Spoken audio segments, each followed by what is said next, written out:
Bharatiya Janata party के राष्ट्रीय अध्यक्ष जेपी नड्डा ने आज औरंगाबाद गांधी मैदान में बीजेपी प्रत्याशी रामाधार सिंह के पक्ष में चुनावी सभा को संबोधित किया। अपने संबोधन के क्रम में श्री नड्डा ने जहां केंद्र में मोदी तथा बिहार में नीतीश सरकार की उपलब्धियों को गिनाया, वहीं रामाधार सिंह के आग्रह पर देव में मेडिकल कॉलेज निर्माण को हरी झंडी दे दी।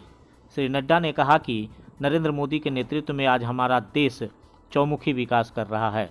कोरोना काल में जहां शुरुआती दौर में हम इससे लड़ने में सक्षम नहीं थे, वहीं समय पर लॉकडाउन लगाकर हमारे देश ने 3 माह के अंदर 1600 testing lab, 1650 dedicated hospital, 4.5 lakh bed, 3 lakh ventilator बनाकर 135 करोड़ जनता को बचाने का काम किया है।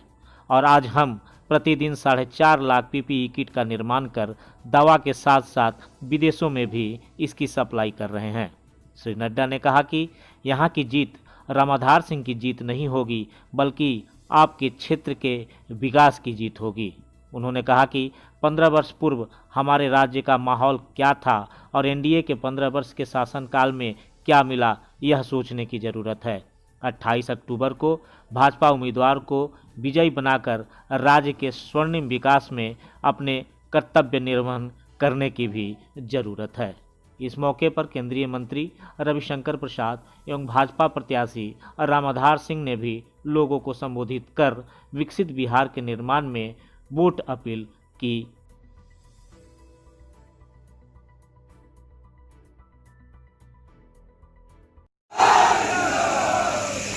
लेकिन मित्रों,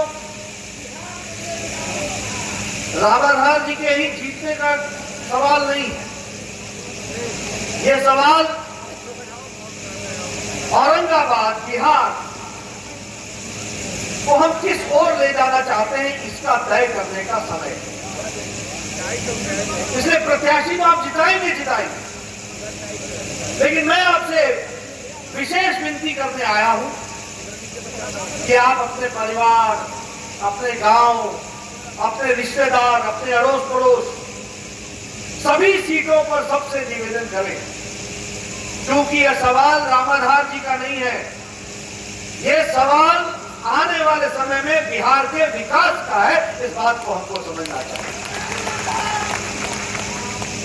और हम इस बात को पूरी शिद्दत के साथ इसलिए बोल रहे हैं कि हमें मालूम होना चाहिए कि चुनाव आज जब हमारे वक्ता खड़े होते हैं तो वो विकास के बारे में चर्चा करते हैं। रामाधार जी ने चर्चा की, मैं ये करूंगा, मैं वो औद्योगिक नगरी लाऊंगा, मैं स्मार्ट सिटी बनाऊंगा, मैं ये करूंगा, मैं वो करूंगा। रविशंकर जी ने आपके सामने बताया कि किस तरीके से ऑप्टिकल फाइबर बिछाया जा रहा है, किस तरीके से आज 2 लाख गांव तक ऑप्टिकल फाइबर पहुंच गया है, किस तरीके से मोदी जी ने डिजिटल इंडिया के तहत गांव को डिजिटल बना दिया है। कम्युनिटी सर्विस सेंटर CSC लगभग 3 लाख से ऊपर बना दिए हैं। सबने विकास की कहानी की। लेकिन मित्रों, याद रखना कि यही बिहार की धरती पर 15 साल पहले कोई चुनाव लड़ने आता था तो वो क्या भाषण देता था? वो भाषण देता था कि हम ई जात बा, ऊ जात बा, हम गंगा के ई पार बा, ऊ गंगा के ऊ पार बा, हम हिंदू बा, मुसलमान बा। करते थे कि नहीं करते थे? बताइए। समाज को बांट करके चुनाव लड़ते थे कि नहीं लड़ते थे? इस पार से उस पार की लड़ाई होती थी कि नहीं होती थी? ये नरेंद्र मोदी जी जब से भारत की राजनीति में आए तब से भारत की राजनीति का चाल, चरित्र, संस्कृति बदल डाली और विकास की नई कहानी लिख डाली। इस बात को हमको समझना चाहिए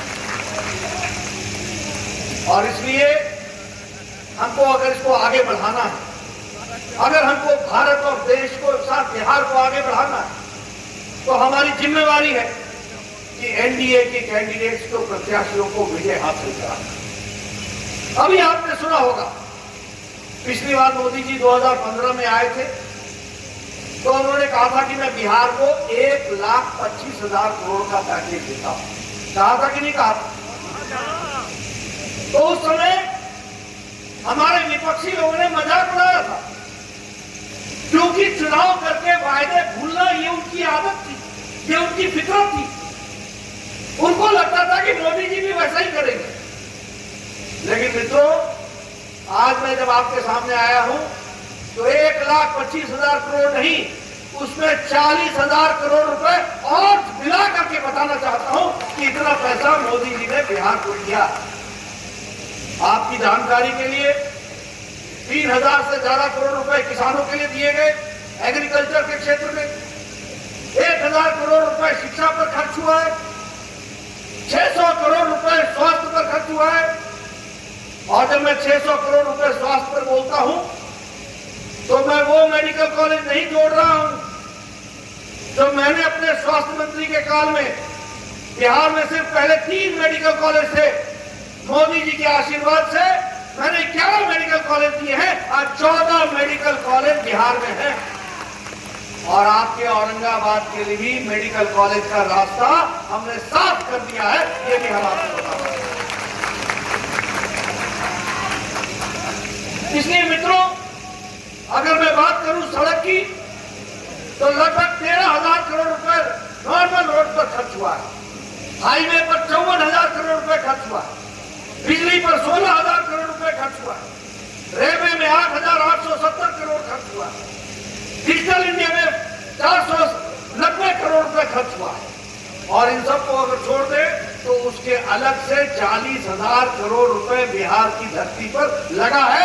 यह है हमारा रिकॉर्ड जो मैं आपके सामने रखने आया हूं, ये मैं आपको बताना चाहता हूं। मित्रों, इसलिए मैं आपसे निवेदन भी करने आया हूं कि हमें यह ध्यान में रखना पड़ेगा कि चुनने वाले लोग अपने यहां कैसा शासन चाहते। आप बताइए, कोरोना संक्रमण आया, किसी ने दुनिया में सोचा था कि ऐसा संक्रमण आएगा?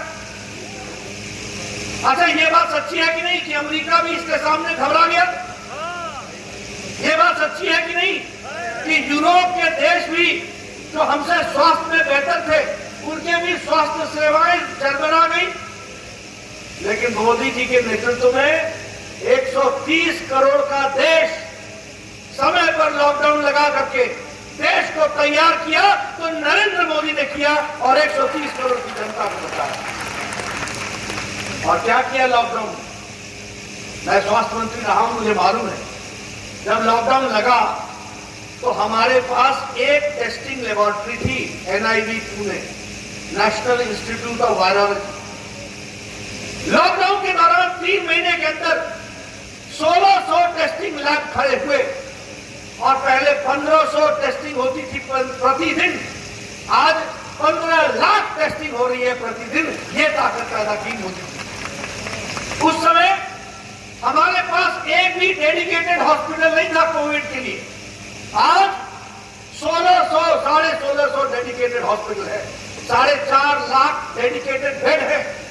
और उस समय भारत एक भी वेंटिलेटर नहीं बनाता था, आज भारत ने 3 लाख वेंटिलेटर बनाए हैं। इसको हमको ध्यान में रखना चाहिए। उस समय हमारे पास PPE kit, personal protection equipment kit विदेश से आता था, हमारे देश में नहीं बनता था। आज प्रतिदिन Bharat 4.5 lakh personal protection equipment बना रहा है और दुनिया में भेज रहा है, भारत में भी इस्तेमाल कर रहा है और दुनिया में भेज रहा है। ये ताकत मोदी जी ने पैदा की। इसके अलावा पैरासीटामोल और HCQ की दवा 150 देशों तक मोदी जी ने पहुंचाई है। भारत में तो है ही है, लेकिन 150 देशों को पहुंचाया, ये काम मोदी जी ने किया। आप बताइए ये सच है कि नहीं है कि मार्च महीने से लेकर छठ तक 80 करोड़ की जनता को 5 किलो गेहूं या 5 किलो चावल और 1 किलो दाल देने का काम मोदी जी ने किया कि नहीं किया? किया कि नहीं किया? आप पीछे बताइए, किया कि नहीं किया? यह है मोदी जी का किसान के प्रति, गरीब के प्रति, वंचित के प्रति समर्पण। आप बताइए, मोदी जी एक समय बोलते थे कि नहीं कि जनधन में खाता खोलो, बोलते थे कि नहीं बोलते?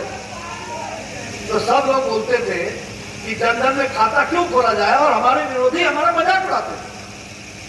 यही जनधन खाता लॉकडाउन की अवस्था में न पोस्ट मैन, न पोस्ट ऑफिस, न मनी ऑर्डर, सीधे सीधे 20 करोड़ बहनों के खाते में 1500 रुपए पहुंचाने का काम किया। तो नरेंद्र मोदी की सरकार ने किया, ये हम आपको बताना चाहते हैं। उनके यहां चूल्हा जलने का इंतजाम किया। 8 करोड़ बहनों को 3 महीने के लिए 3-3 सिलेंडर दिए। दिव्यांग बहनों के लिए, दिव्यांग भाइयों के लिए, विधवा बहनों के लिए, वृद्ध भाइयों के लिए 1-1 हजार रुपए 3 महीने तक पहुंचाने का काम किया। तो नरेंद्र मोदी की सरकार ने।